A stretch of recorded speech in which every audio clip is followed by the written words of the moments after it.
أعوذ بالله من الشيطان الرجيم. بسم الله الرحمن الرحيم. الحمد لله رب العالمين، والصلاة والسلام على أشرف الخلائق أجمعين،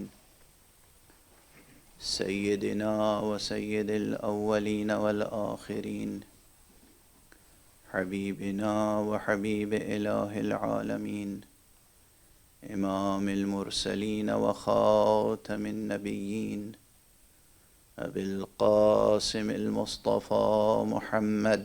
اللهم صل على محمد وآل محمد وعلى أهل بيته الطيبين الطاهرين الهداة المهديين المعصومين المظلومين، واللعنة الدائمة على أعداء الحق والدين. أما بعد، فقد قال الله تعالى عز اسمه في محكم كتابه ومتقن خطابه. بسم الله الرحمن الرحيم. لو أنزلنا هذا القرآن على جبل لرأيته خاشعا متصدعا من خشية الله، وتلك الأمثال نضربها للناس لعلهم يتفكرون. صدق الله العلي العظيم. اللهم صل على محمد وآل محمد. ایک اور بلند تر صلوات. اللهم صل على محمد وآل محمد.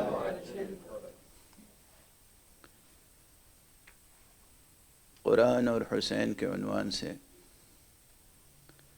جو سلسلہ گفتگو پہلی محرم سے شروع ہوا تھا، وہ آج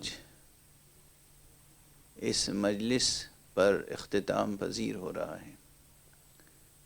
بظاہر یہ اس موضوع پر، اس منبر پر اس سلسلے کی آخری مجلس ہے، مگر میں آپ حضرات کے سامنے گزارش کر چکا ہوں کہ یہ موضوع مسلسل اب دروس کی شکل میں آپ حضرات تک پہنچے گا. قرآن کی شان اعجاز اور سرکار سید الشہداء ابو عبداللہ الحسین اللہم صل علی محمد وآل محمد علیہ الصلاۃ والسلام کی زبان مبارک پر جن جن مواقع پر، صرف ان 9-10 دنوں میں نہیں، صرف خطبات عاشورہ میں نہیں، اصلاً شأن تلاوت حسین، جہاں تک بھی روایات میں موجود ہے، کہاں کہاں سید الشہداء علیہ الصلاۃ والسلام کی گفتگوؤں میں قرآن مجید کے حوالے آئے ہیں. وہ انشاءاللہ میں اپنے اسلوب میں، طالب علمانہ اسلوب میں، درس کی شکل میں عرض کروں گا، اس لیے کہ درس کے تقاضے بھی بہت اہم ہیں. محرم کی ان مجلسوں کے تقاضے اور اس کا ماحول اور اس کی فضا ذرا مختلف ہوتی ہے. اس میں بہت سے امور کو ملحوظ رکھا جاتا ہے. اس کا ایک خاص اسلوب ہے، درس کا اپنا ایک اسلوب ہے. انشاءاللہ یہ گفتگو درس کے پیرائے میں جاری رہے گی، لیکن آج اس مجلس میں اب تک جو کچھ گزارش کر سکا ہوں اور جو کچھ آج مزید عرض کر سکتا ہوں، مختصر طور پر عرض کرنے کی کوشش کروں گا. آپ حضرات ایک بلند صلوات ارشاد اللہم صل علی محمد وآل محمد. مکرر عرض کیا آپ کی خدمت میں کہ قرآن مجید معجزہ الہی ہے. قرآن مجید سند نبوت مصطفیٰ ہے صلی اللہ علیہ وآلہ وسلم. اللہم صل علی محمد وآل. قرآن مجید کنز علمی مقام ختم نبوت ہے۔ قرآن مجید ظرف علم الہی نہیں ہے، مختلف ظروف علم الہیہ میں سے ایک ظرف ہے۔ وہ علم الہی جو صفت ہے ذات الہی کی، وہ غیر از ذات الہی کسی اور ظرف میں آ ہی نہیں سکتا۔ ذات الہی نامتناہی ہے، علم الہی نامتناہی ہے، قدرت الہیہ نامتناہی ہے، وہ کسی ظرف میں نہیں آ سکتا۔ لیکن ان ظروف میں سے جن کو خود حق سبحانہ و تعالی نے متعارف کرایا ہے، ایک ظرف ام الکتاب ہے۔ ام الکتاب کیا ہے؟ یہ بھی ایک ظرف ہے جس میں علم الہی کا ایک بڑا حصہ موجود ہے، یا کہنا چاہیے ایک حصہ موجود ہے، ام الکتاب۔ دوسرا ظرف امام مبین، وہ بھی ایک ظرف علم الہی ہے۔ تیسرا ظرف کتاب مبین۔ امام مبین الگ ہے، کتاب مبین الگ ہے، ام الکتاب الگ ہے، قرآن الگ ہے۔ جس طرح تورات الگ ہے، زبور الگ ہے، انجیل الگ ہے، قرآن الگ ہے، وہ کوئی اور ہی شخصیت ہو سکتی ہے جو ایک ہی وقت میں دست مبارک مصطفیٰ پر آ کر اور اجازت طلب ہو، اے خزینہ دار علم الہی، اجازت ہے کہ اظہار علم الہی کروں؟ ایک صلوات پڑھ دیجئے محمد۔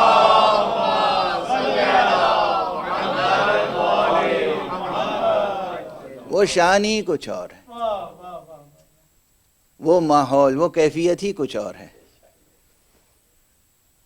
جب جوف کعبہ میں پیدا ہونے والا بچہ، فرزند کعبہ، مولود کعبہ، کیا شان ہے ابو طالب کی؟ چاہو تو فرزند ابو طالب کہہ لو، چاہو تو فرزند کعبہ کہہ لو۔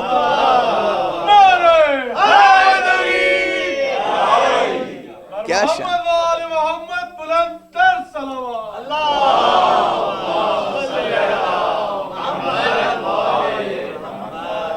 کیا شان ہے!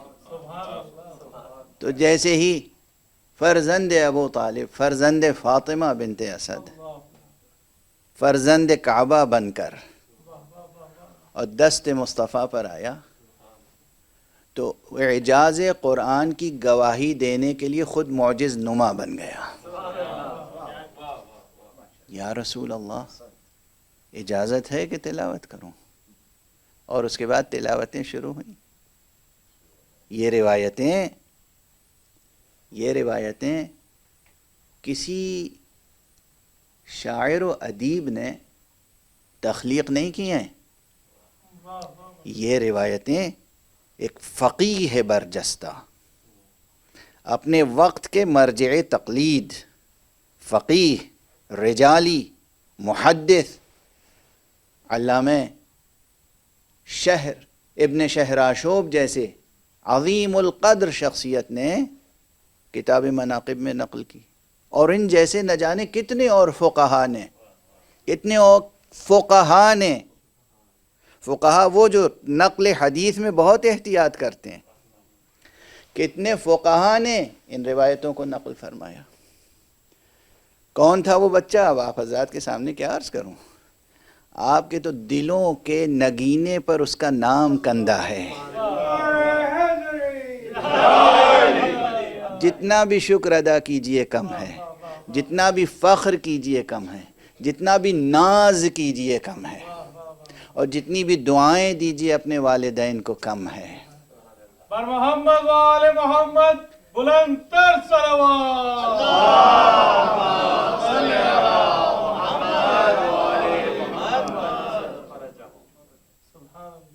تو کبھی کبھی ایسا ظرف علم بھی سامنے آتا ہے۔ ام الکتاب الکتاب کتاب مبین، امام مبین اور خاتم النبیین. اور فرمانا تو بہرحال قرآن وہ کتاب ہے جو کنز و گنجینہ علم الہی ہے مقام ختم نبوت کے لیے، اور سند نبوت مصطفیٰ ہے.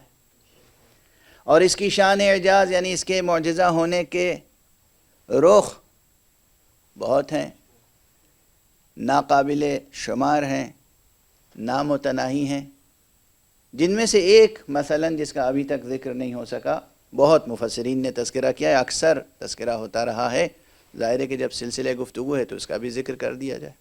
وہ ہے اخبار بالمغیبات.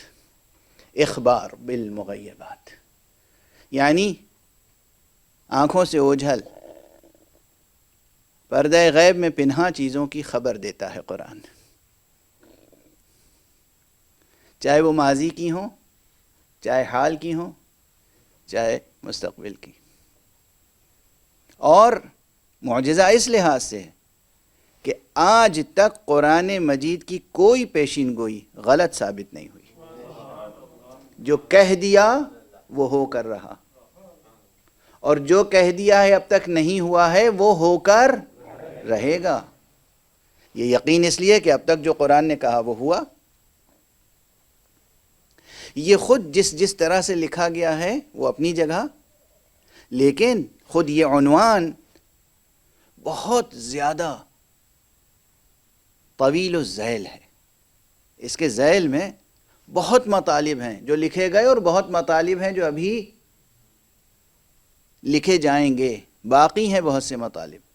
میں صرف ایک مشہور مثال کو عرض کر کے آگے بڑھ جاؤں کہ جس وقت قرآن مجید نازل ہو رہا تھا اسی عرصے میں بہت سی پیشن گوئیاں قرآن نے کی اور وہ پوری ہوئیں. پوری نہ ہوتی تو ظاہر ہے کہ وہیں حجت نعوذ باللہ باطل ہو جاتی، وہیں دعوت مصطفیٰ صلی اللہ علیہ وآلہ وسلم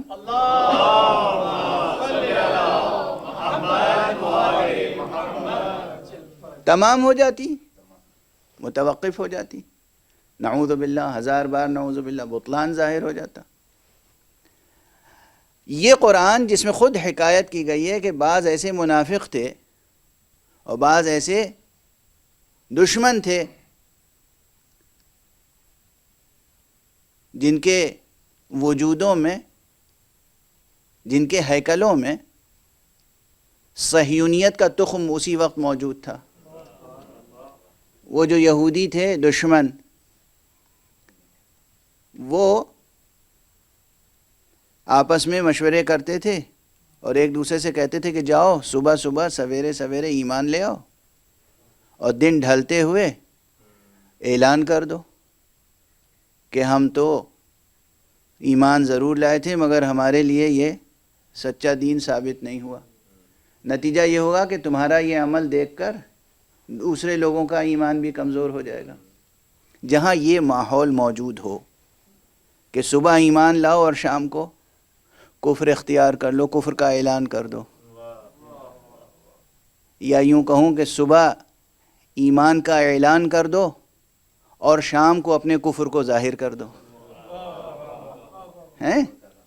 جہاں یہ ماحول موجود تھا وہاں قرآن مجید نے ایسی باتیں کہیں کہ اگر کوئی جھٹلا سکتا تو جھٹلانا اس کے لیے آسان ہوتا. مثلا سورہ تبت یدا ابی لہب وتب، یہ ابو لہب کی زندگی میں نازل ہوا، اور اس میں اعلان کر دیا گیا کہ نہ مال اس کے کام آئے گا، نہ اولاد اس کے کام آئے گی، اور اس کا ٹھکانہ جہنم ہے. اعلان کر دیا نا. کیوں جہنم ہے؟ اس لیے کہ یہ کافر ہے. ابھی زندہ ہے وہ شخص، ابھی زندہ ہے وہ شخص. اگر وہ خود بھی جھٹلانا چاہتا تو کہتا اب تو ہم ایمان لے آئے. صبح کہتا کہ اب تو ہم ایمان لے آئے، اور شام ہوتے ہوتے کیا کہتا؟ یہ کیسا قرآن ہے، یہ کیسا نبی ہے جس نے میرے لیے کہا تھا کہ میں جہنمی ہوں، اب تو میں ایمان لے آیا، میں تو جنتی ہو گیا، اس کا مطلب یہ قرآن جھوٹا ہے، اس کا مطلب اب میں اسلام ترک کر رہا ہوں۔ نعوذ باللہ، غور فرما رہے ہیں آپ؟ اخبار بالغیب، زندہ ہے ابو لہب اور اعلان ہو گیا کہ یہ جہنمی ہے، نتیجہ کیا ہوا؟ تاریخ نے دیکھا سیاسی طور پر بھی جھوٹ بولنے کے قابل نہ رہا، خاتمہ کفر پر ہوا، قرآن کی سچائی پہ حرف نہ آیا۔ یہ ہے اخبار بالغیب، بعد میں ہونے والے واقعات کی خبر دیتا ہے قرآن، اور اس شان سے دیتا ہے کہ وہ واقعہ اسی طرح ہو کر رہتا ہے۔ نہ جانے کتنے اور واقعات ہیں ایسے جس کی قرآن مجید کی آیتوں میں صراحتاً یا کنایتاً بات کہی گئی، اور پھر جو بات کنایے کے طور پہ قرآن میں کہی گئی تھی اسے صراحت کے ساتھ رسول اللہ صلی اللہ علیہ وآلہ وسلم نے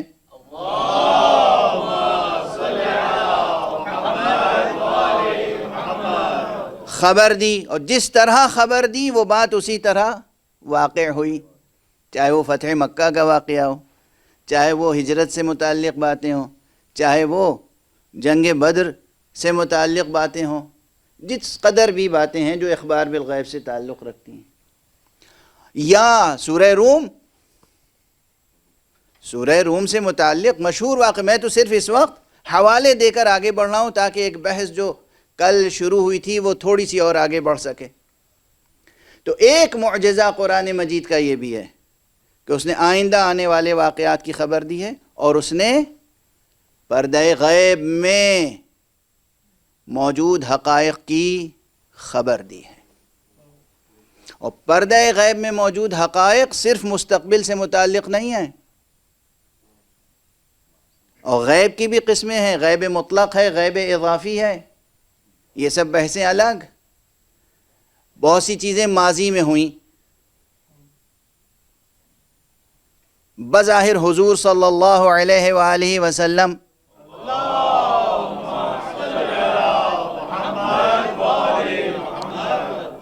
اس وقت اپنے ظاہری پیکر کے ساتھ موجود نہیں تھے اس کرۂ ارضی پر، اور اسی مناسبت سے بہت سی آیتوں میں یہ بات کہی گئی ہے کہ اے محمد یاد کرو اس وقت کو جب تم نہ تھے۔ تو اس کے یہ معنی نہیں ہے کہ تم واقعاً نہ تھے، اس کے دو پہلو ہیں۔ یہ چیز موجود ہے کہ تم اپنے اس ظاہری پیکر کے ساتھ اس کرۂ ارض پر موجود نہ تھے،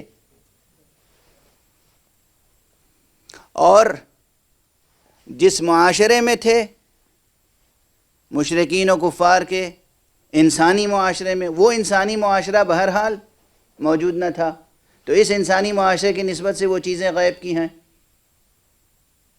اور اس غیب کو بیان کر رہا ہے قرآن مجید، اور اس کے بعد محققین تحقیق کرتے ہیں تو اسی نتیجے پہ پہنچتے ہیں جس نتیجے پر قرآن پہنچا۔ اب یہ اجمالی عنوانات ہیں، سینکڑوں صفحوں کی کتابیں لکھی گئی ہیں ان ایک ایک عنوانات پر، اور ابھی لکھی جائیں گی۔ قرآن مجید کی ایک شان اعجاز اخبار بالمغیبات، اخبار بالغیب سے ہٹ کر وہ اسٹیٹمنٹس ہیں، وہ بیانات ہیں جو قرآن مجید کے نزول کے زمانے میں جن کی تصدیق ممکن نہ تھی،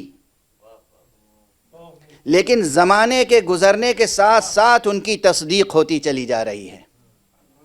یہ اصطلاحاً اخبار بالغیب کے زمرے میں نہیں آتی ہیں آیتیں، لیکن یہ آیتیں وہ قرآنی بیانات ہیں جن کی تصدیق جیسے جیسے تجربہ انسانی، عقل انسانی، علم انسانی آگے بڑھتا چلا جا رہا ہے، تصدیق ہوتی چلی جا رہی ہے۔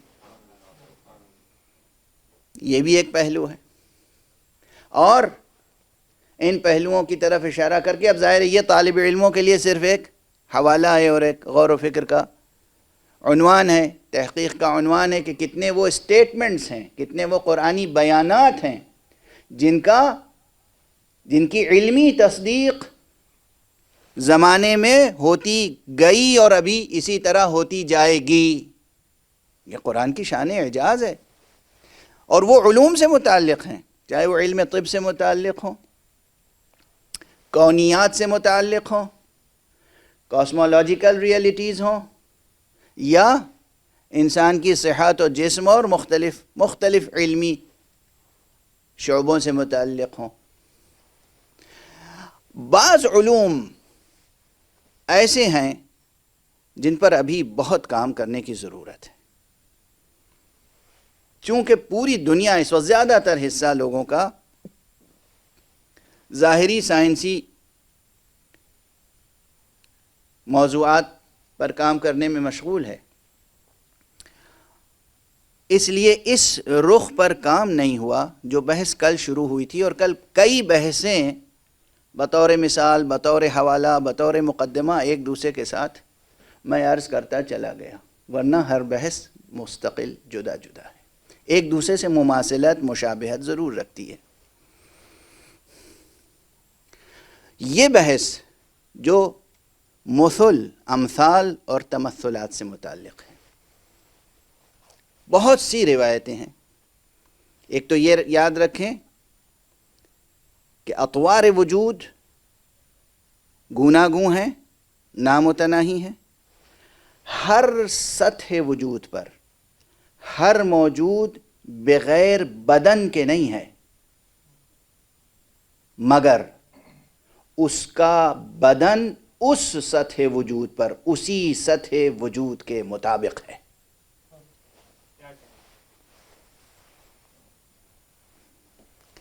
ہے نا تھوڑی سی مشکل بحث. اب مشکل بحثوں کو واقعاً مشکل ہے یہ، اور ان مشکل بحثوں کو اب یہ نہ کہیے گا ممبر پہ مشکل بحثیں لے کر کیوں آتے ہیں، یہ نہ کہیے گا. یہ میں پہلے بھی عرض کر چکا ہوں، ممبر پر جب خطیب آتا ہے، خطیب مکتب حسینی، خطیب مدرسہ غدیر، خطیب آل محمد، وہ خطیب جس کا وظیفہ ہے ذکر قرآن اور ذکر اہل قرآن، اس خطیب کی ذمہ داری یہ ہے کہ جیسے جیسے اس ممبر کی سیڑھیاں چڑھ کے خود بلند ہو، ویسے ہی پورے معاشرے کو پکڑ کے بلند کرنے کی کوشش کرے. محمد وآل محمد بلند تر صلوات.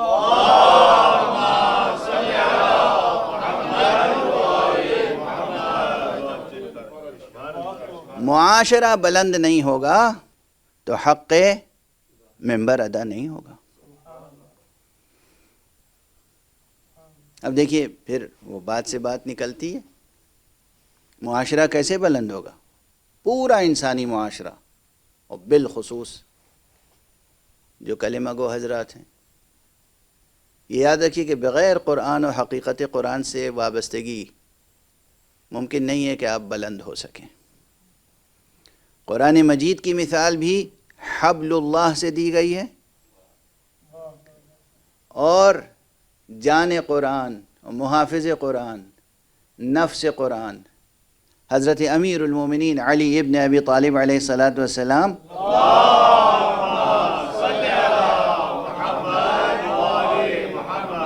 کی مثال بھی حبل اللہ سے دی گئی ہے. لسان پیغمبر پر حبل اللہ، اللہ کی مضبوط رسی، حبل اللہ المتین. یہ رسی کی مثال کیوں دی گئی؟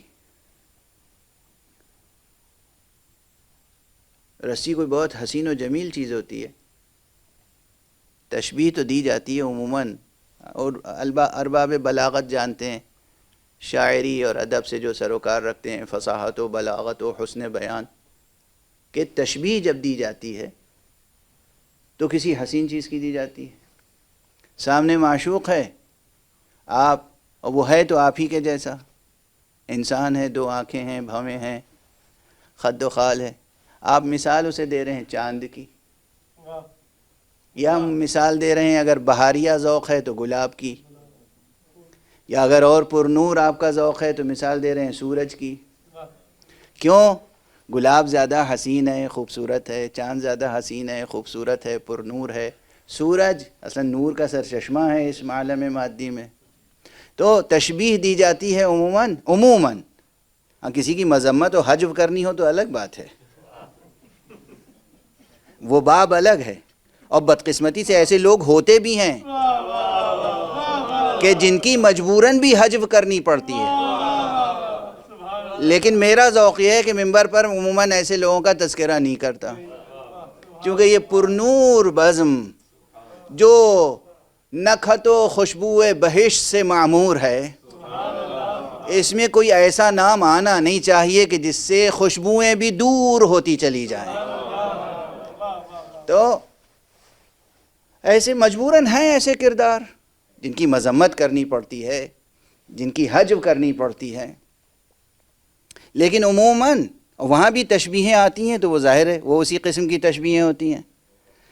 لیکن عموماً تشبیہ جب لفظ تشبیہ آتا ہے، لفظ استعارہ آتا ہے تو اسی اعتبار سے آتا ہے. اصل یہ ہے کہ تشبیہ حسین ہو. بھیا رسی کون سی بڑی حسین چیز ہے، وہ بھی اس زمانے. اب تو آج کل تو ماشاءاللہ وہ پلاسٹک کی بٹی ہوئی رسیاں، رنگین، لال، پیلی، نیلی، مطلب کیا خوبصورت مضبوط چمکتی ہوئی ڈیزائن والی اچھی اچھی رسیاں ہوتی ہیں. اس وقت مونج کی رسی، اور اب وہ سب آپ حضرات جانتے ہوں گے. رسی کوئی حسین چیز تو ہے نہیں کہ جس سے تشبیہ دی جائے. پھر تشبیہ کیوں دی گئی؟ میرا خیال ہے یہ بحث سب بچے سمجھ جائیں گے. رسی کا سب سے زیادہ استعمال کیا ہے؟ رسی اس زمانے میں جب قرآن نازل ہو رہا تھا، سب سے زیادہ معاشرہ انسانی کے لیے سب سے زیادہ جو استعمال تھا وہ تھا کنوؤں سے پانی نکالنا. یقین فرمائیے باقی سب استعمال رسی کے ثانوی ہیں، وہ سب کمتر درجے پہ. اصل استعمال ہے کنویں سے پانی نکالنا. کنویں سے جب پانی نکالتے ہیں تب یہ سب بیان اس لیے کر رہا ہوں تاکہ تشبیہ مکمل ہو جائے. تو کیا ہوتا ہے؟ ایک ڈول یا ایک بالٹی یا کوئی ظرف، کوئی برتن رسی کے ایک سرے پہ بندھا ہوتا ہے، اور رسی کا ایک سرا اوپر کسی صاحب اختیار اور صاحب قوت کے ہاتھ میں ہوتا ہے. وہ اسے اوپر سے ڈھیلتا ہے وہاں تک جہاں تک پانی میسر آ جائے. جب وہ ظرف پانی سے بھر جاتا ہے تب وہ رسی کو کھینچنا شروع کرتا ہے. اب جو چیز نیچے ہے وہ اوپر چلی جاتی ہے. کبھی رسی کے ذریعے اوپر کی چیز نیچے نہیں لائی گئی، کبھی ممکن نہیں ہے، نقصان ہوگا، خطرہ ہے. رسی کے ذریعے ہمیشہ نیچے کی چیز اوپر لے جائی جاتی ہے. اتنی بات سمجھ میں آئی نا؟ قرآن مجید وہ نور کی رسی ہے جس کا ایک سرا دست قدرت میں ہے، دست حق میں ہے، اور دوسرا سرا نیچے اس لیے ڈال دیا گیا تاکہ انسان اس سرے کو پکڑ لے، اس سے وابستہ ہو جائے. جب انسان پورے ارادے اور اختیار کے ساتھ، پورے ایمان اور عقیدے کے ساتھ، اپنے پورے وجود و وجدان کے ساتھ اس رسی کو تھام لے گا تو پھر وہ دست حق اسے بلند کرتا چلا جائے گا، بلند کرتا چلا جائے گا، بلند کرتا چلا جائے گا. تو قرآن سے وابستہ ہوئے بغیر اس معاشرے کا بلند ہونا ناممکن ہے. محمد وآل محمد صلوات.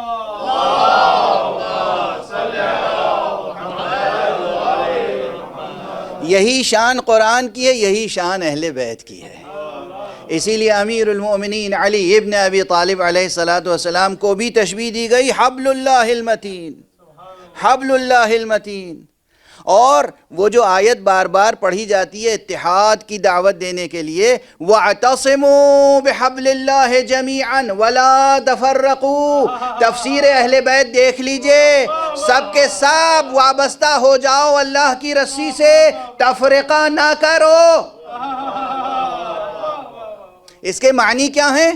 افسوس ہے، یہ افسوس ہے. خود تشریح پیغمبر، توضیح پیغمبر، تفسیر پیغمبر، تعویل پیغمبر کو نظر انداز کر کے لوگ اعلان کیا کرتے ہیں، یعنی جس کو پکڑ کے متحد ہونا ہے اسی کو چھوڑ کے سب متحد ہو جاتے ہیں.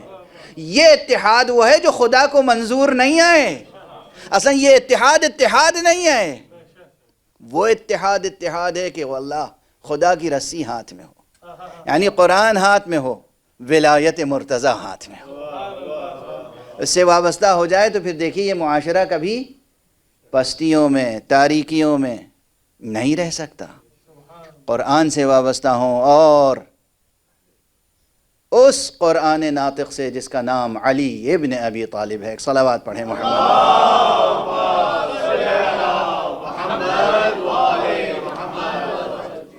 بغیر اس کے بلند نہیں ہو سکتے۔ تو بہرحال یہ تو ایک کلی اور اٹل اور قیامت تک کا فارمولہ ہے جو میں نے عرض کر دیا۔ قرآن سے وابستہ ہوں، قرآن بھی حبل اللہ ہے، اور جان قرآن سے وابستہ ہوں جس کا نام علی ابن ابی طالب ہے، اور یہی راز تھا، دونوں کو ایک ہی لقب دیا گیا لسان مصطفیٰ سے، اور یہی راز تھا کہ وصیت میں بھی دونوں چیزوں کا تذکرہ کیا گیا۔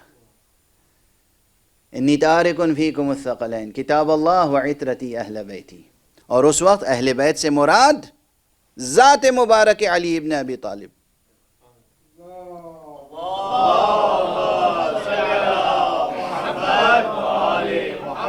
اور دیگر بلند تر صلوات۔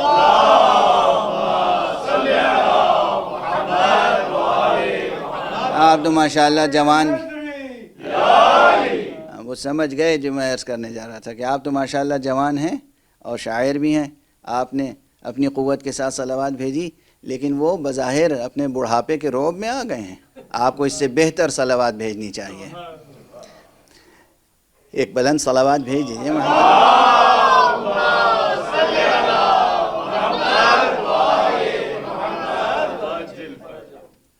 اور یہ بہت سے یعنی علماء اہل سنت نے بھی اعتراف کیا ہے کہ اس وقت اہل بیت سے مراد سب سے بارز شخصیت، سب سے نمایاں شخصیت جو تھی وہ حضرت امیر المومنین علی ابن ابی طالب کی شخصیت تھی۔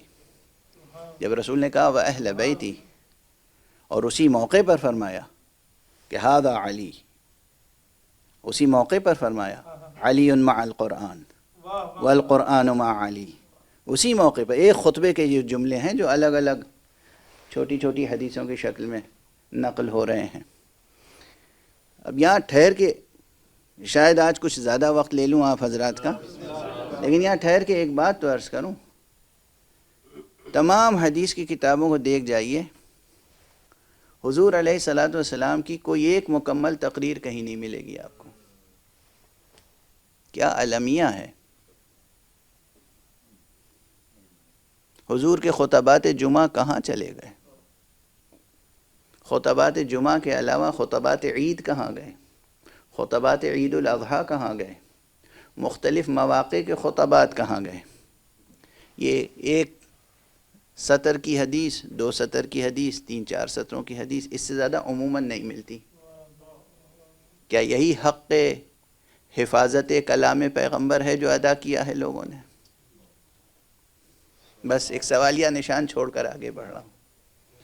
اس پر کسی اور جگہ میں گفتگو کر چکا ہوں، لیکن اس وقت چونکہ ظاہر ہے ہر سطح کے لوگ سن رہے ہیں، ایک دہائی دی جاتی ہے اور نعوذ باللہ جیسے احسان جتایا جاتا ہے، فلاں فلاں محدثین نے بڑی عرق ریزی کی سنت مصطفیٰ کو جمع کرنے میں، سنت مصطفیٰ کو جمع کر حدیث پیغمبر کو جمع کرنے میں اس امت نے بڑی قربانیاں دی، اور اس کے بعد کیا ہوا؟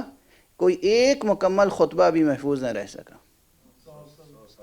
ایک مکمل خطبہ، ہر خطبے کے چھوٹے چھوٹے جملے کاٹ کاٹ کے ادھر منتشر کر دیے گئے۔ اس میں کیا مصلحت تھی؟ اس میں کیا مصلحت تھی؟ اور ایسے بھی تھے جنہوں نے پیغمبر کی حیات طیبہ میں حدیثیں خود سن کر لکھیں اور اپنی بیٹی کے پاس محفوظ رکھ دیا، اور اس کے بعد منگا کر اس مجموعہ فرمان مصطفیٰ کو نظر آتش کر دیا، جلا دیا۔ اور بہانہ کیا تھا؟ خوف یہ ہے کہ کہیں قرآن میں خلط ملط نہ ہو جائے۔ پوری زندگی رسول کے ساتھ رہے، لہجہ قرآن اور لہجہ محمد میں فرق نہ کر سکے۔ یہی اعجاز قرآن کا ادراک تھا، یہی شعور تھا. اور پھر قرآن کا سہارا لے کر اس پیغمبر کے کلام کو ضائع کر رہے ہیں جس پیغمبر کے لیے خود قرآن نے کہا ہے جو پیغمبر دیں وہ لے لو، جس چیز سے روکیں اسے ترک کر دو. تو پیغمبر نے جو کچھ عطا کیا، جو کچھ دیا، اسے نظر آتش کر رہے ہیں. خدا کی قسم کیا امت تھی. ضبط کیجئے گا، ایک جملہ کہے بغیر آگے نہیں بڑھ سکتا.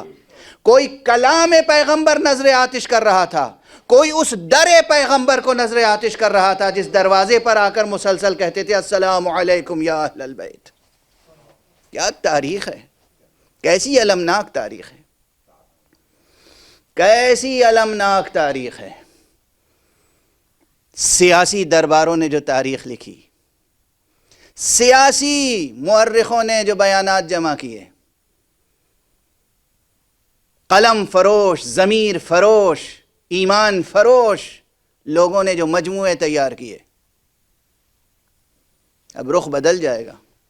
میری صحت ساتھ نہیں دیتی، بہت سمیٹ کے، بہت ضبط کر کے میں آتا ہوں اور آپ کے سامنے چند جملے عرض کرنا چاہتا ہوں. اگر یہ باب کھل گیا تو پھر درد بھی بڑھ جائے گا سینے کا، اور یہ درد آپ تک منتقل بھی ہوگا تو بہت کربناک ہوگا. حضور کی حدیثیں نظر آتش کی گئیں.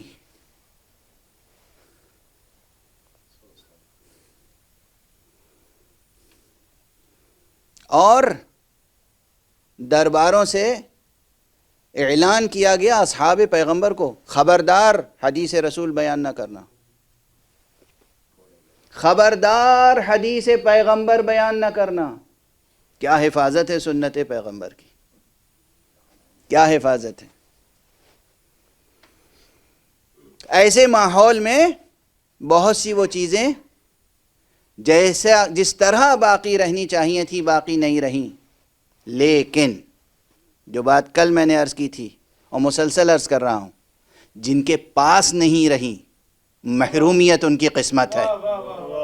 ایسا نہیں ہے کہ موجود نہیں ہیں، ایسا نہیں ہے کہ باقی نہیں رہیں. قرآن بھی تحریف سے محفوظ رہا، پورا متن دین تحریف سے محفوظ رہا، چاہے وہ اقلیت کے پاس ہو یا اکثریت کے پاس، ہے تو محفوظ.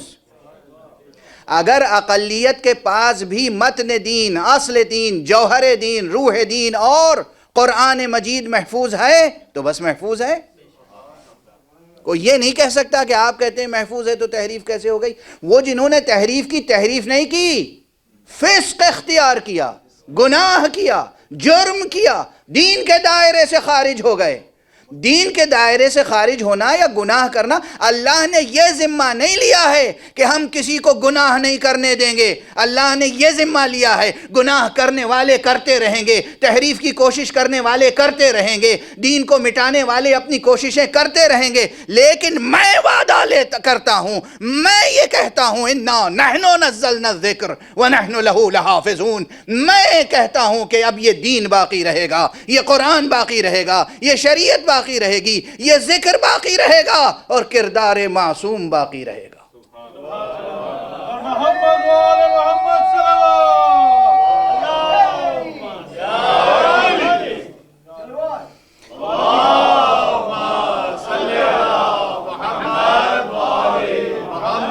بہرحال بات سے بات نکلتی چلی جا رہی ہے، اور آج بھی کئی عنوانات ایک کے بعد ایک آ رہے ہیں. لیکن اصل جس عنوان کی طرف لانا چاہ رہا ہوں وہ یہ کہ کل جہاں گفتگو پہنچی تھی، قرآن مجید روز محشر ایک خوبصورت حسین جوان کی شکل میں آئے گا، بے نظیر شکل ہوگی، نورانی. یہ کیا ہوگا؟ تمثل، یا قرآن مجید کا وہ طور سامنے آئے گا جسے سورہ مبارکہ زخرف میں کہا گیا ہے کہ وَإِنَّهُ فِي أُمِّ الْكِتَابِ لَدَيْنَا لَعَلِيٌّ حَكِيمٌ. وہ تو ام الکتاب میں ہمارے نزدیک علی حکیم ہے. لیکن اگر علی حکیم لوائے حمد لیے ہوئے موجود ہوگا تو پھر اس طور وجود کو کیا کہیں گے؟ ہے نا مشکل، آپ کے لیے بھی مشکل ہے۔ صرف ہمیشہ دوسروں کو نہ کہا کیجئے کہ ان کی سمجھ میں نہیں آتے حقائق۔ ابھی کتنے حقائق ہیں جن تک آپ کو اپنے ذہن و ضمیر و قلب و وجود و روح و سر کے ساتھ، اپنے وجود و وجدان کے ساتھ ارتقاء پا کر پہنچنا ہے۔ ایک صلوات پڑھ دیجئے محمد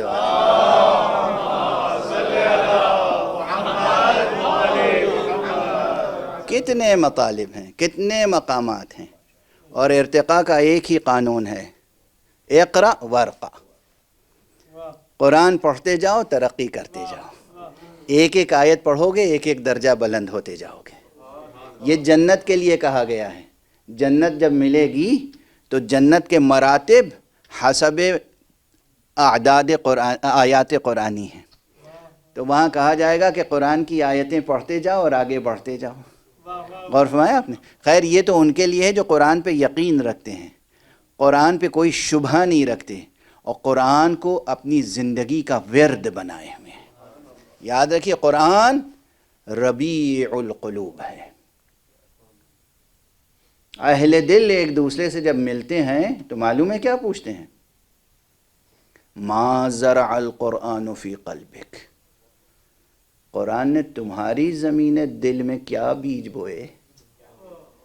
قرآن نیکیاں بوتا ہے، قرآن شجر نور کا تخم دل میں بو دیتا ہے، قرآن نیکیاں بوتا ہے، قرآن شجر نور کی تخم ریزی کرتا ہے، قرآن اقدار انسانی کی سینچائی کرتا ہے آب حیات سے۔ قرآن کو اپنے ورد زندگی بنائیں۔ خدا کی قسم آج 9 محرم ہے، ابھی مقام مصائب میں داخل نہیں ہو رہا ہوں، لیکن 9 کے نیزہ کے قاری کا واسطہ دے کر کہہ رہا ہوں، آج کے بعد سے اپنی زندگی میں تلاوت قرآن کا ایک ورد روزانہ قائم رکھیے گا، غفلت نہ ہو۔ یہ عمر کی جس منزل میں بھی ہیں، آپ ایک صفحہ قرآن روز پڑھ سکتے ہیں، قرآن مصحف کھول کے اپنی آنکھوں سے پڑھیے گا۔ زبانی یاد ہے نہیں، جو زبانی یاد ہے اسے بھی کھول کے، اس کی ایک تاثیر بیان کی ہے معصوم نے۔ اگر زبانی بھی یاد ہے تو قرآن کھول کے سامنے رکھو، دیکھ کے پڑھو، اللہ تمہارے والدین کے گناہوں کو معاف فرمائے گا، ان کی مغفرت فرمائے گا، اگر وہ کافر بھی ہوں گے تو ان کے بھی عذاب میں تخفیف ہو جائے گی، اگر وہ کافر بھی ہوں گے تو ان کے بھی عذاب میں تخفیف ہو جائے گی اگر تم آنکھوں سے قرآن کھول کر پڑھو گے مصحف۔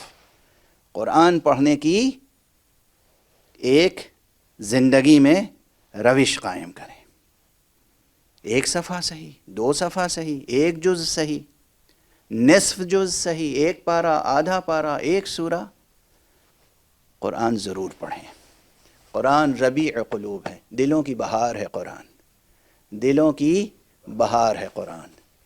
ہاں لیکن یہ قرآن جب پڑھیں تو جس جذبے سے پڑھیں اس میں جذبہ ولایت ہونا چاہیے، ولایت امیر المومنین علی ابن ابی طالب، ورنہ یہ بھی حدیث پیغمبر کا حصہ ہے، رب تال للقرآن والقرآن یلعنہ، بہت سے ایسے قرآن کی تلاوت کرنے والے ہیں کہ وہ قرآن کی تلاوت کر رہے ہوتے ہیں، قرآن ان پہ لعن کر رہا ہوتا ہے، کیونکہ آپ قرآن کے الفاظ پڑھیں گے، قرآن کے معنی کو ضائع کریں گے، آپ قرآن کی آیتیں پڑھیں گے اور ان کے احکامات کو ضائع کریں گے، آپ قرآن کے الفاظ پڑھیں گے اور جانے قرآن کو پامال کریں گے، ظاہر ہے کہ قرآن لعن کرے گا۔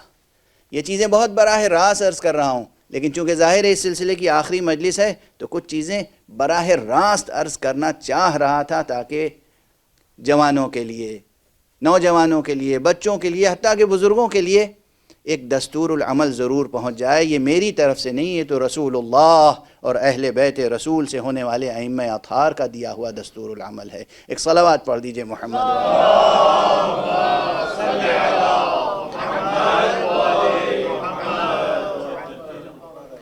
تو یہ قرآن قیامت میں جب آئے گا تو ایک حسین پیکر میں آئے گا، اور بھی روایتیں ہیں، اور بھی واقعات ہیں، مشاہدات ہیں، تجربات ہیں، کرامات کے ذمہ آتا ہے۔ سورہ مبارک یاسین مثلا دیکھنے والوں نے دیکھا کہ کوئی شخص دفن کیا گیا اور اس کے بعد ایک حسین و جمیل نوجوان آیا جو قبر میں داخل ہو گیا۔ اب اشارہ کر رہا ہوں میں، تفصیل سے تو واقعات میں کبھی پڑھتا ہی نہیں ہوں، عموماً اشارہ کر کے۔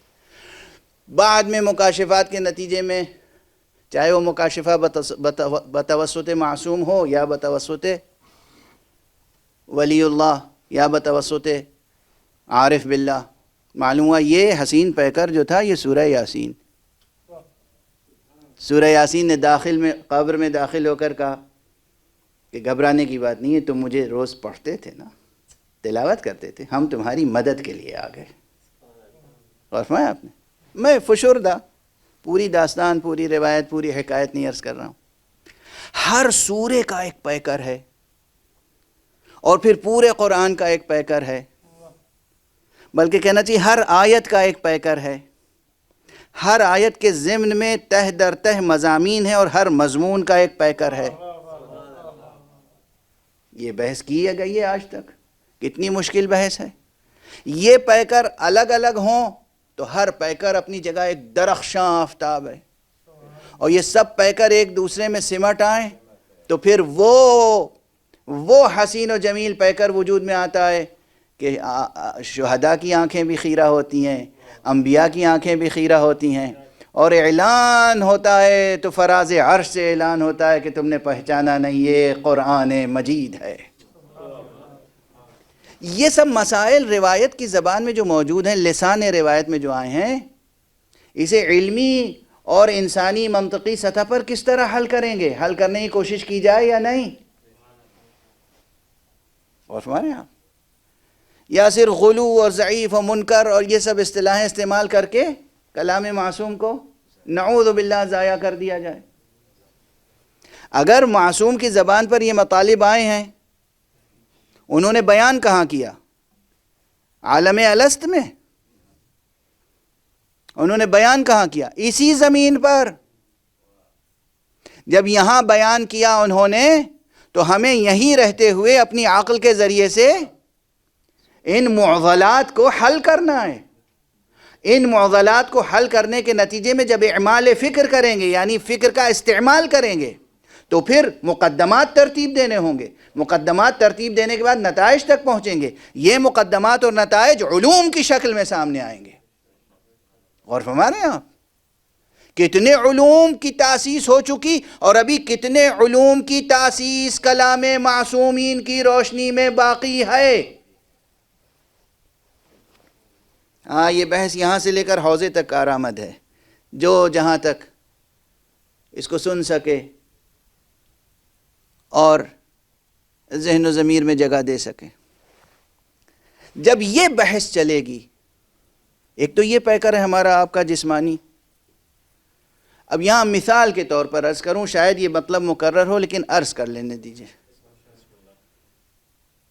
کہ خود آپ اپنے پیکر کو کن کن شکلوں میں دیکھتے ہیں۔ یہاں پر ایک اہم بحث ہے اور وہ خواب سے متعلق۔ ہم آپ سب خواب دیکھتے ہیں، ایک تو آپ کا یہ جسم ہے، اور ایک جب خواب آپ دیکھتے ہیں تو اس خواب میں بھی آپ اپنے آپ کو دیکھتے ہیں، اپنے بزرگوں کو دیکھتے ہیں۔ مثلا کسی نے اپنے والد کو خواب میں دیکھا کہ والد آئے تھے، بیٹھے، گفتگو کی، مجھے شیرینی دی، کوئی تحفہ دیا، مجھے نصیحتیں کی، چلے گئے۔ اس طرح کے خواب دیکھتے ہیں۔ آپ جب بیدار ہوتے ہیں تو والد کا پیکر بھی ذہن میں ہوتا ہے، کلام بھی ذہن میں ہوتا ہے، یاد رہتا ہے، اس چیز کی لذت بھی یاد رہتی ہے۔ اور ہمارے آپ وہ ایک پیکر تو آپ دفن کر چکے خاک میں، اب یہ مرحوم والد کو جو خواب میں دیکھا، یہ کون سا پیکر ہے؟ بحثیں بہت ہیں یہاں پر، یہ صرف تقریب ذہن کے لیے مثال دے رہا ہوں۔ تو ایک جسم ہے یہ مادی، ایک جسم ہے مثالی، اسے کہتے ہیں جسم مثالی یا جسم برزخی۔ ایک جسم، اسے بھی بدن کہیں گے یا جسم کہیں گے یہ کہنا مجبوری ہے، لیکن جسے مثل کہتے ہیں وہ بھی عالم بالا میں انہیں مثل برزخ، مثل مجردہ کہتے ہیں، تجریدی ایبسٹریکٹ مثل، ایبسٹریکٹ فارمز. یہ ایبسٹریکٹ فارمز یعنی ایبسٹریکٹ کس سے؟ میٹر کی کیریکٹرسٹکس سے، مادے کی خصوصیات سے. بہت بوجھل ہو گئی گفتگو نا، بہت مشکل ہو گئی، ابھی آپ سرشار ہو جائیں گے جب. اور یہ سب ایک ہی وجود کے مختلف پیکر ہیں. حق سبحانہ و تعالی، حق سبحانہ، یہ بحث بالکل سمیٹ دی، بہت بیچ میں چیزیں باقی ہیں، مقدمات باقی ہیں، نتائج باقی ہیں، تفصیلات باقی ہیں. ظاہر ایک تقریر میں سب سمیٹ کر عرض نہیں کیا جا سکتا. حق سبحانہ و تعالی جب کسی کو اختیار عطا کرتا ہے، قدرت عطا کرتا ہے، تو پھر وہ یہ قدرت اور اختیار بھی عطا کرتا ہے. ایک منزل وہ آتی ہے، ایک منزل وہ آتی ہے کہ جب حق سبحانہ و تعالی کی عنایت سے، اس کی عطا سے، اس کی عطا سے، اس کی عنایت سے ایک موجود اس پر قادر ہوتا ہے کہ خود اپنی ہی تمثیل، اپنا ہی وجود ایک سے زیادہ خلق کر سکے، ایک سے زیادہ خلق کر سکے. یہ آپ کے لیے ناممکن نظر آ رہا ہے، وہاں ممکن ہے، ممکن نہیں، واقع ہے. جاؤ، یقین نہ آئے تو در علی پر جاؤ، آزمائش کے لیے، امتحان کے لیے دعوت کرو. ایک وقت میں 40 حضرات پہنچ جائیں، کریں دعوت، ایک دن میں، ایک ساعت میں، ایک وقت میں سب دعوت کریں. آقا نماز مغرب و عشاء کے بعد آج ہمارے ہاں تناول فرما لیجئے گا، یا ابن ابی طالب آج نماز عشاء کے بعد ہمارے ہاں تناول فرما لیجئے گا. اے رسول کے جانشین آج نماز عشاء کے بعد ہمارے ہاں تناول فرما لیجئے گا. اور سب سے کہتے جا رہے ہیں انشاءاللہ، انشاءاللہ، بارک اللہ، انشاءاللہ، بارک اللہ، انشاءاللہ، بارک اللہ. 40 تک فہرست پہنچ گئی. افسوس ہے کہ اس عہد میں بعض حضرات صاحب عمامہ، بعض حضرات ہم میں سے، غیر نہیں، ہم میں سے اس طرح کی روایتوں کو پڑھنے سے گریز کرتے ہیں، اسے غلو آمیز سمجھتے ہیں، اور یہ سمجھتے ہیں کہ یہ ناممکن ہے، یہ سمجھتے ہیں کہ اس کا علمی طور پر استدلال ممکن نہیں ہے. یہ فقیر عرض کر رہا ہے علمی طور پر، حکمی طور پر بھی استدلال ممکن ہے، نقلی اعتبار سے بھی ثابت ہے. اور جو عرفاء ہیں، واقعاً انقلابی عرفاء، جو صرف صوفی محض نہیں ہیں، خانقاہی نہیں ہیں، جو اصولی بھی ہیں، درایت و رجال میں بھی قدم رکھتے ہیں، اور فقیہ و مجتہد ہونے کے ساتھ عارف بھی ہیں، وہ مقام بحث میں اس بات کرتے ہیں، استشہاد کرتے ہیں. میری روح فدائے نام حضرت امام خمینی ہو جائے، جنہوں نے اپنے ابحاث میں ثابت کیا اور مثال دی کہ یہ روایت اہل غلو کی نہیں ہے، یہ حقیقت ہے. لوگوں نے 40 جگہ علی ابن ابی طالب کو بلایا، علی ابن ابی طالب ایک وقت میں 40 جگہ موجود تھے.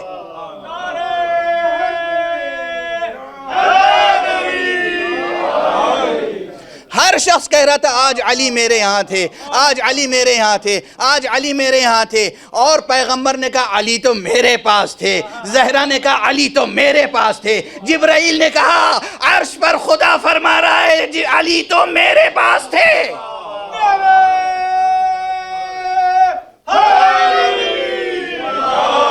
صلوات. محمد وآل محمد بلندتر صلوات.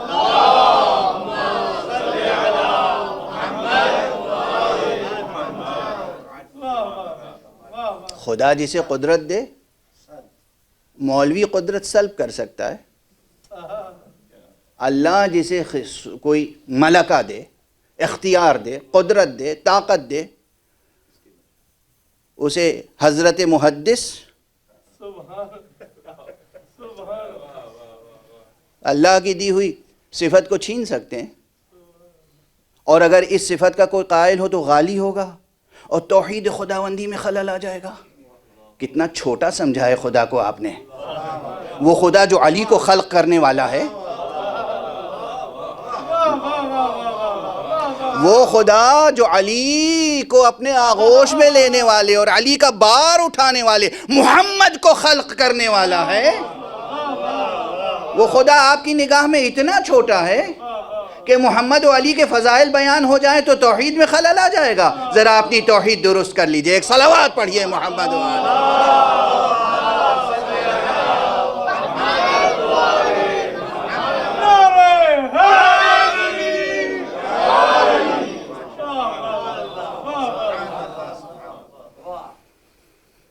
وہ تو 40 مقامات پر.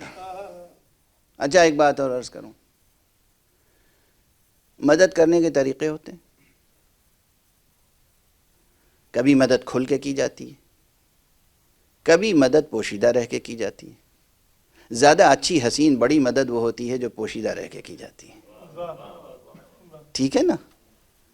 اور یہ جو خواب کی مثال تھی، مثال ہی تھی، مثال دی جاتی ہے تقریب ذہن کے لیے. آپ کسی مسئلے میں الجھے ہوئے ہوں اور دعا کر کے سوئیں اور خواب میں آپ کے والد آ جائیں اور اس مسئلے میں ہدایت کر کے چلے جائیں. مدد ہوئی یا نہیں ہوئی؟ ہوئی مدد. اچھا اسی طرح یعنی وہ تو ظاہر بظاہر لوگوں نے 40 جگہ مدعو کر لیا تھا، تو اس ظاہری جسم کے ساتھ ہر ایک کی دعوت قبول کی. اب اس میں شک نہ کیجئے کہ ایک وقت میں کرۂ ارض پر جتنے بھی لوگ مدد کے لیے پکاریں،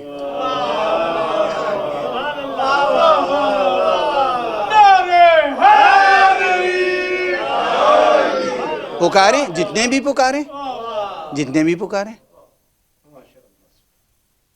اللہ نے انہیں قدرت دی ہے. اللہ نے قدرت دی ہے. یہ اللہ نہیں ہے، یہ اللہ کے سجدگزار بندے ہیں. اور یہ روایت کہیں اور نہیں، اصول کافی میں ہے، جس کا آخری فقرہ یہ ہے کہ انما انا عبد من عبید محمد. حقیقت تو یہ ہے کہ میں محمد کے غلاموں میں سے ایک غلام ہوں. اللہ نے اس اپنے عبد کو اگر اتنی صلاحیتیں دی ہیں تو خود اللہ تو اس سے کہیں زیادہ بڑا ہے. اللہ کی صفتیں آپ نے محدود کیوں کر دی؟ کیا توحید ہے آپ کی؟ کیا توحید ہے آپ کی؟ آپ ہمیں بھی غلو کا الزام لگا دیں گے، بلکہ لگ ہی چکا ہے. صوفی، وحدت الوجودی اور جناب والا غالی. عجب مصیبت ہے، کوئی غالی کہتا ہے کوئی مقصر، اور ہم تو اپنے کو قاصر سمجھتے ہیں.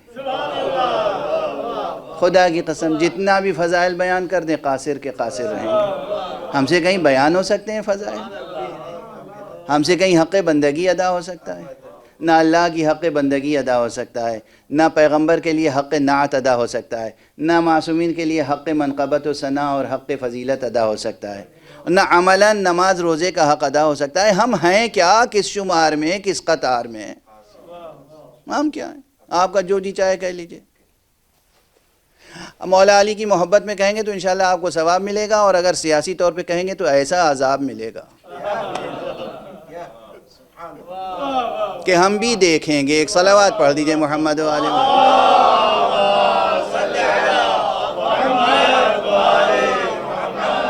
اور دیگر بلند تر صلوات.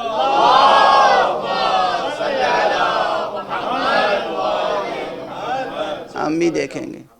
ہاں آپ کو اجازت دے رہے ہیں، مولا علی کی محبت میں جو چاہیں کہیے.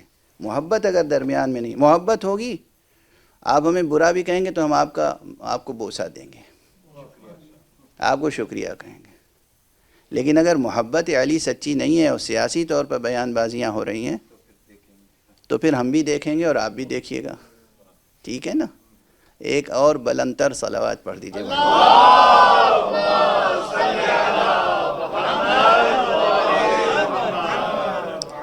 تو یہ ایک حقیقت ہے عزیزان گرامی. یہ ایک بہت بڑا موضوع ہے. میں پورا موضوع عرض نہ کر سکتا ہوں، نہ عرض کر سکا. میں نے خلاصہ کچھ ادھر سے ادھر سے کچھ عنوانات منتشر سے عرض کر دیے.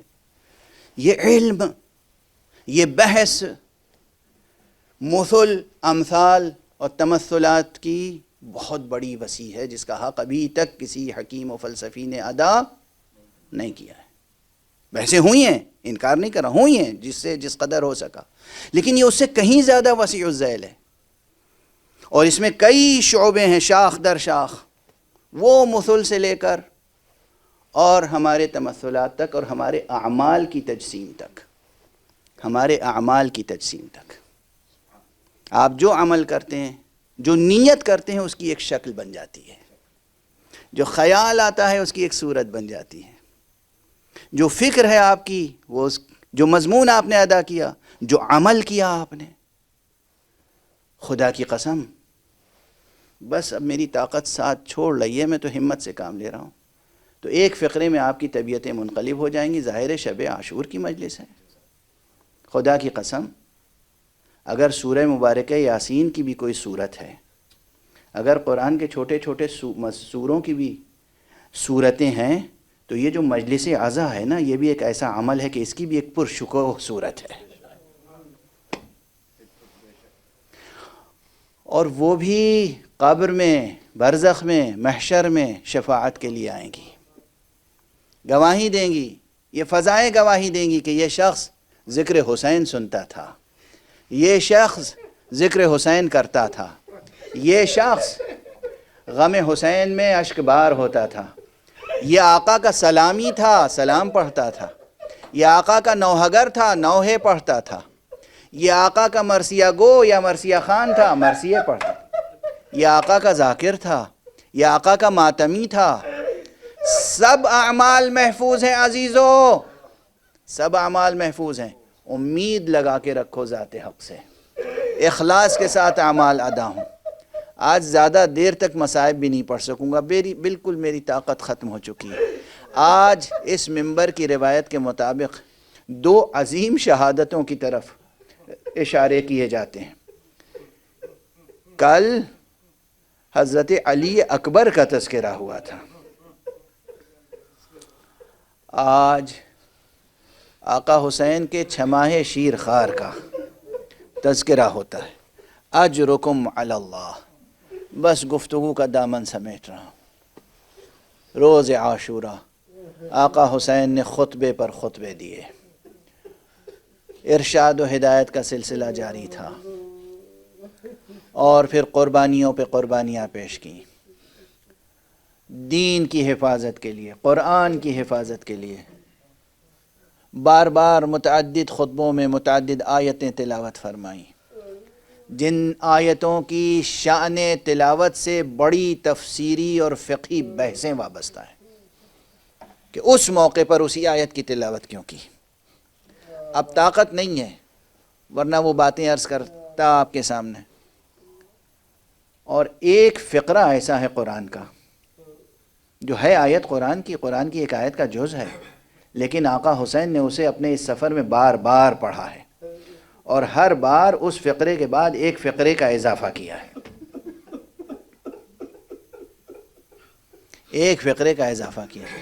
وہ فقرہ بھی قرآن میں آپ سب کو یاد ہے. وہ فقرہ بھی مقام فضائل میں پہلے میں عرض کر چکا ہوں کہ دراصل یہ فقرہ سب سے پہلے ادا ہوا تھا زبان مبارک علی ابن ابی طالب سے.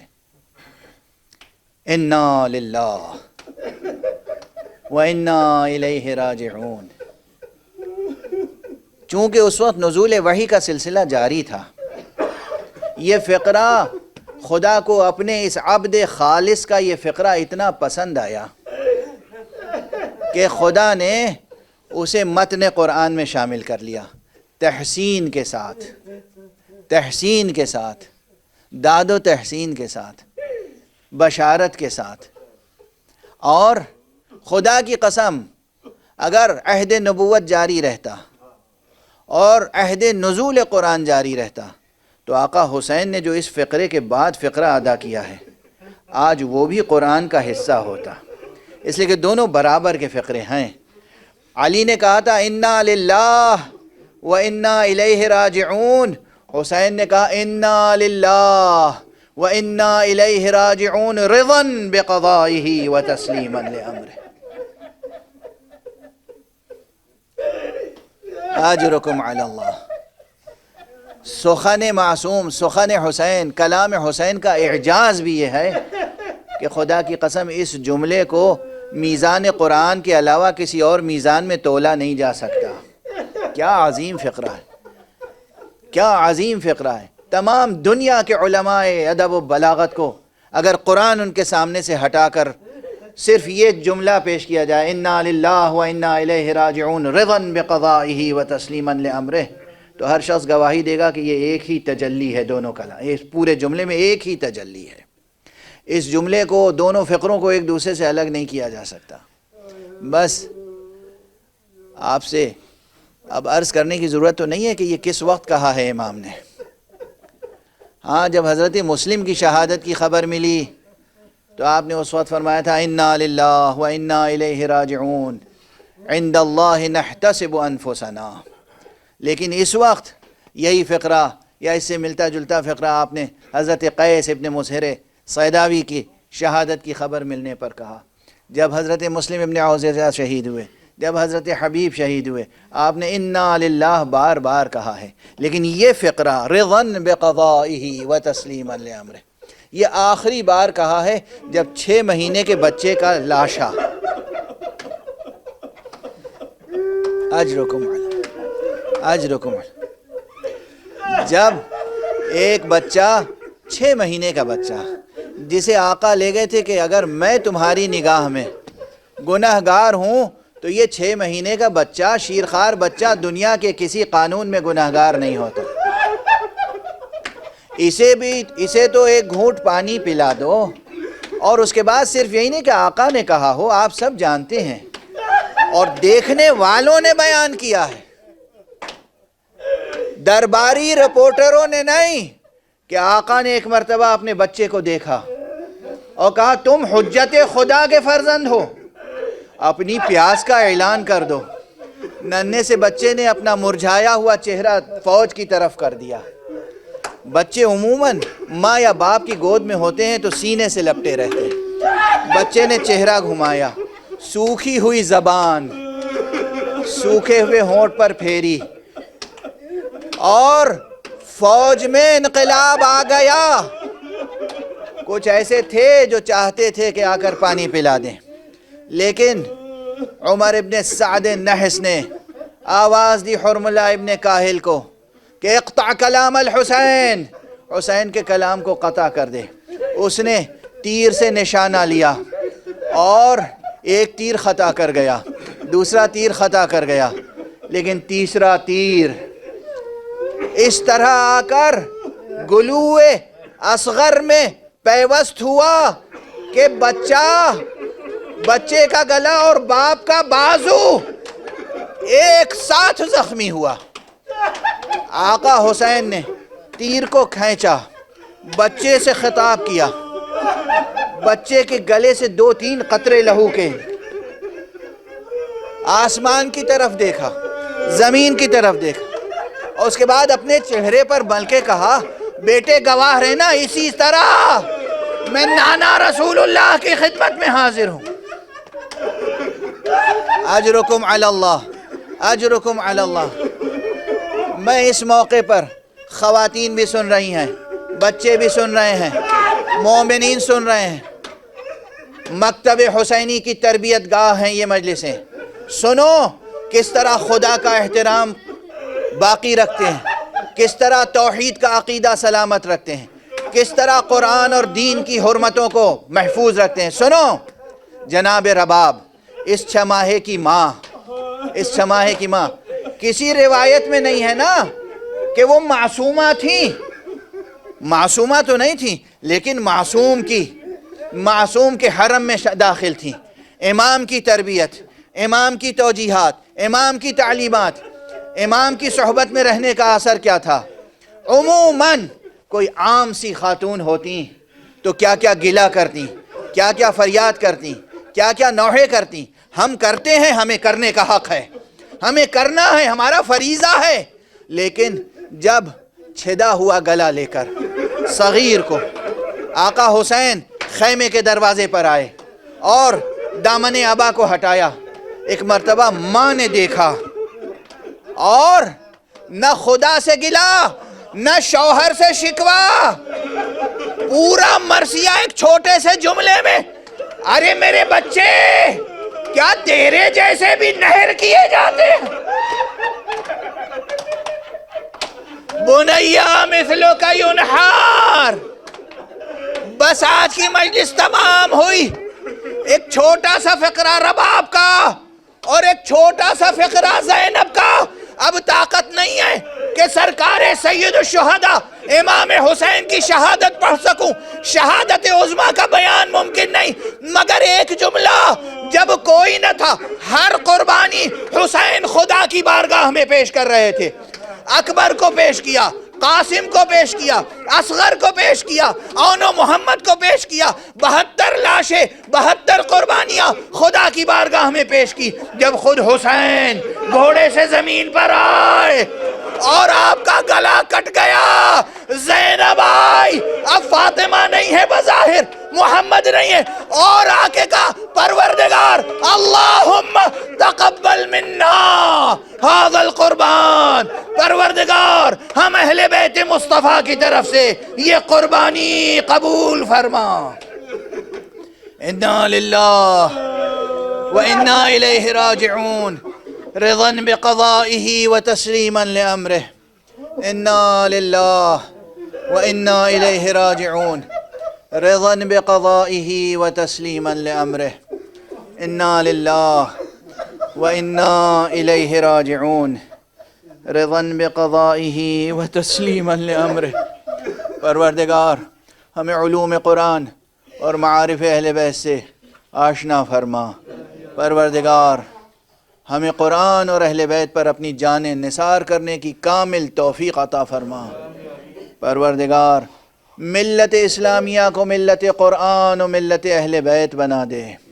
پروردگار معبود مالک، تجھے واسطہ ہے قرآن و اہل بیت کا، تجھے واسطہ ہے کربلا کے شہیدوں کا، تجھے واسطہ ہے سید الشہداء ابو عبداللہ الحسین کا. اس قرۂ ارض سے برائیوں کو، گناہوں کو، بیماریوں کو، فتنوں کو دور فرما.